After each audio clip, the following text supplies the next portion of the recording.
Ampel, Sunan Ampel.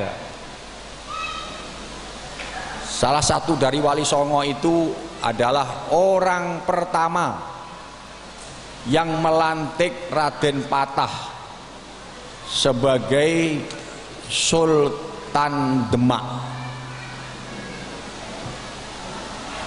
Kemudian diikuti oleh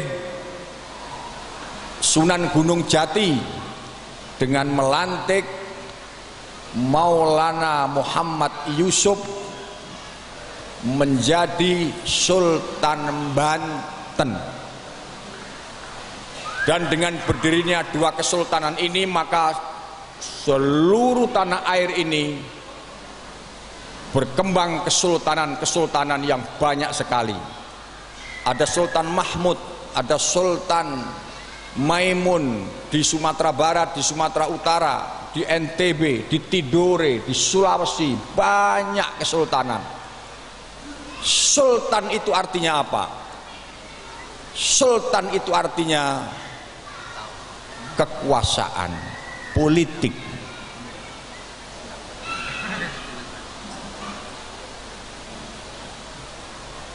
Jauh sebelum ada Wali Songo mendirikan kesultanan yang merupakan lambang kekuatan politik Islam, Quran jauh-jauh sudah mengatakan walaqad ataina Dawudal hukma wal mulka wan nubuwah. Dan sungguh telah aku berikan kepada Dawud itu al-hukma, kemampuan menyerap ilmu yang banyak, kesanggupan untuk membuat orang menjadi arif dan bijaksana, dan yang kedua adalah wal mulka, kekuasaan politik. Kekuasaan politik, Pak.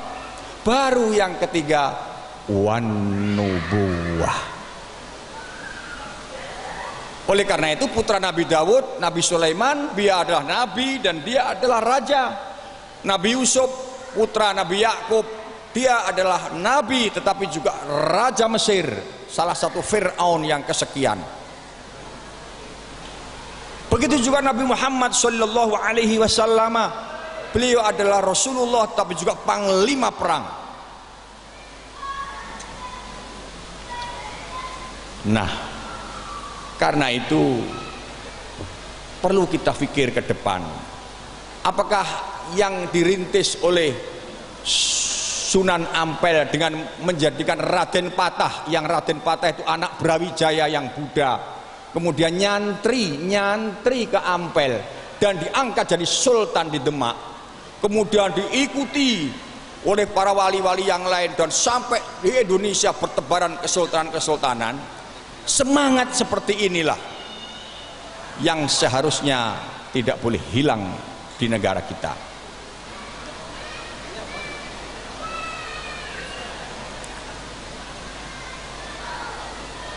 Saudara-saudara sekalian yang saya hormati, ini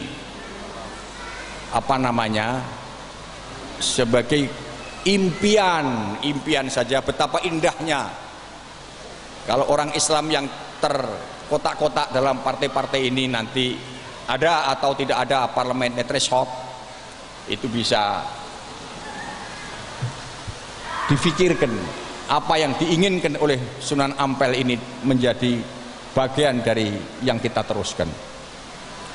Saudara-saudara sekalian yang saya muliakan, NU, saya masuk ke kebangsaan, Pak. NU pada muktamar 1985 di Situbondo mengeluarkan sebuah sikap sebagai keputusan muktamar institusi tertinggi di NU, bahwa yang namanya Negara Kesatuan Republik Indonesia, satu, bahwa yang namanya Pancasila, dua, bahwa yang namanya Mukaddimah Undang-Undang Dasar 45, tiga, dan apa yang namanya kebinekaan, kemajmuan negara ini sudah final.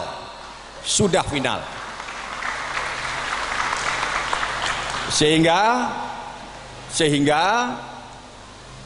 NU sepakat bahwa Indonesia ini bentuknya bukan negara agama, tetapi nation state, negara bangsa. Negara bangsa. Sudah selesai. Sekarang tinggal bagaimana mengisi. NU punya prinsip yang namanya 3T 1I. 3T itu satu, tasamuh. Yang kedua tawassut, dan yang ketiga tawazun, dan yang keempat i'tidal atau jejak. Tasamuh itu artinya membangun toleransi di antara bangsa yang majmuk tadi, yang oleh Tuhan dijadikan berbeda-beda. Berbeda agama silahkan, berbeda partai silahkan, berbeda profesi silahkan, berbeda apa saja silahkan, itu menjadi hak setiap orang. Tetapi sebagai warga negara Indonesia harus tetap bersatu dalam bingkai NKRI. Satu. Prinsip yang kedua, tawassut. Tawassut itu tidak ekstrim ke kanan, tidak ekstrim ke kiri. Tidak tertutup sama sekali sehingga opo-opo haram, tetapi juga tidak terbuka sama sekali sehingga opo-opo oleh. Nah, Gus Ipul tadi itu termasuk prinsip NU. Kadung tertutup sama sekali, utawa terbuka sama sekali, tidak seperti itu. Jadi di mata Nahdlatul Ulama bahwa radikalisme atas nama apa saja. Radikalisme itu bukan hanya Islam saja. Kekerasan, memaksakan kehendak, itu dianggap sebagai keluar dari bingkai kebenaran menurut NU. Itu ekstrim sekali. Tetapi juga tidak boleh terlalu bebas apa-apa oleh. Liberalisme itu ditentang oleh NU, tetapi apa-apa haram juga tidak boleh. Apa-apa haram, tahlil haram, mulutan haram, bid'ah, rejepan bid'ah, hormat bendera, nyemplung neraka dan sebagainya, itu tidak boleh. Tahlil nggak mau tapi berkate tok gelem, itu juga tidak boleh. Itu namanya ekstrim ke kanan. Jadi prinsip Ahlus Sunnah wal Jamaah itu nengah. Wa kadzalika ja'alnakum ummatau wasatan litakunu syuhada'a 'alan nas wa yakunar rasulu 'alaikum syahida. Yang ketiga tawazun, ada keseimbangan antara kebebasan dan tanggung jawab.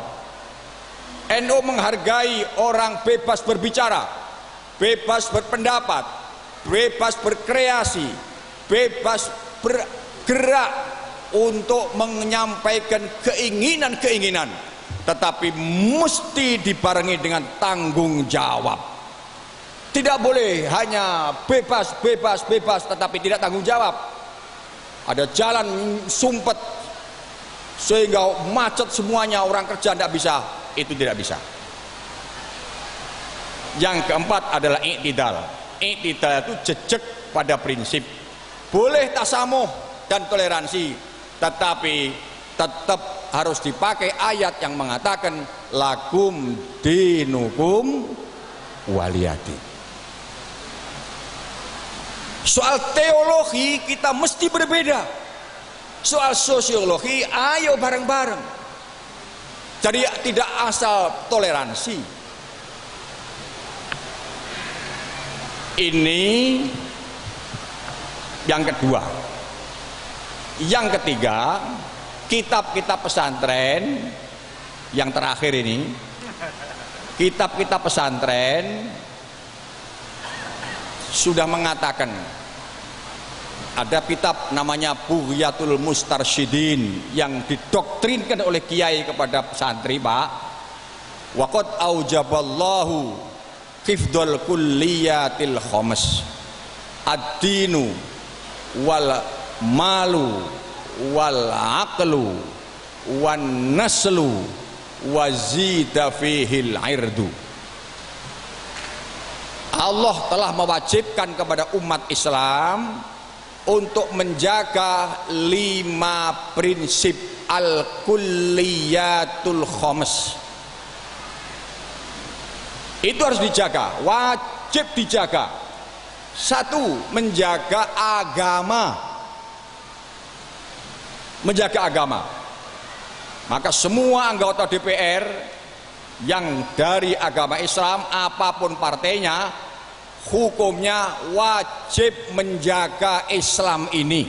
Jangan sampai ada undang-undang atau perda yang bisa menghabisi gerakan-gerakan Islam itu.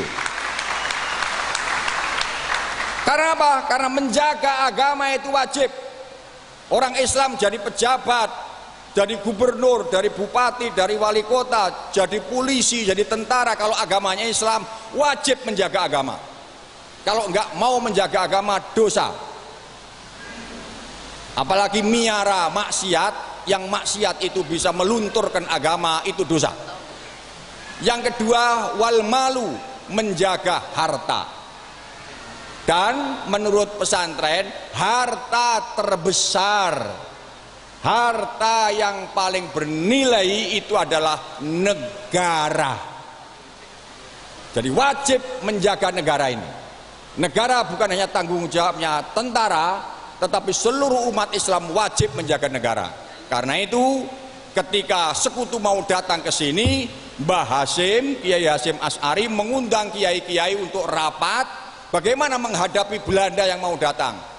Maka lahirlah apa yang namanya resolusi jihad, yang intinya bahwa orang Islam mempertahankan tanah airnya dari penjajahan orang kafir yang namanya Londo itu hukumnya fardu ain. Nah itu loh Pak. Tadi kalau sampean mengatakan ulama begini-begini, itu di naskah sejarah sekarang ada yang namanya resolusi jihad. Itu disemangati oleh Bughyatul Mustarsyidin ini. Wajib menjaga negara. Baru yang ketiga, wajib menjaga akal dengan isi ilmu, jangan bodoh. Yang ketiga, wajib menjaga keturunan. Keturunannya harus jelas, bapake sapa, mbahe sapa, mbah buyute sapa, canggahe sapa, harus jelas. Jangan sampai punya anak nggak jelas bapake. Bapake sapa iki? Wis mbuh pokoke wong sak RT melok urunan kabeh. Dan yang terakhir, yang kelima yang harus dijaga dan diwajibkan oleh Allah itu menjaga harga diri. Harga diri terbesar itu adalah satu, sebagai umat Islam. Yang kedua, sebagai bangsa Indonesia. Sebagai umat Islam, sebagai bangsa Indonesia, harga diri kita itu tidak boleh dilecehkan oleh siapapun. Inilah negara bangsa yang isinya banyak sekali, termasuk keadilan, kejujuran, persatuan dan lain-lain. Demikian kurang lebih, mohon maaf. Wassalamualaikum warahmatullahi wabarakatuh.